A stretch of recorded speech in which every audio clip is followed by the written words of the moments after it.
بسم الله الرحمن الرحيم هل أتاك حديث الغاشية وجوه يومئذ خاشعة عاملة ناصبة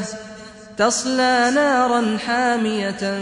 تسقى من عين آنية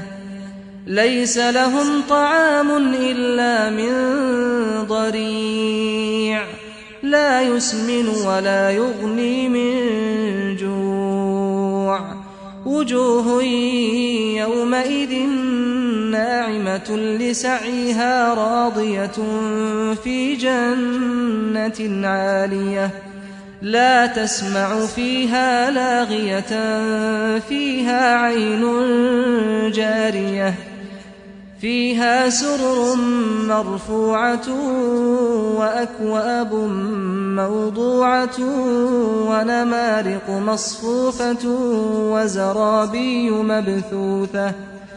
أفلا ينظرون إلى الإبل كيف خلقت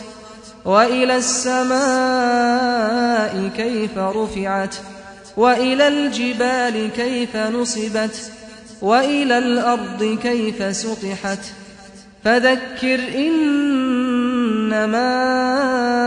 أنت مذكر لست عليهم بمسيطر إلا من تولى وكفر فيعذبه الله العذاب الأكبر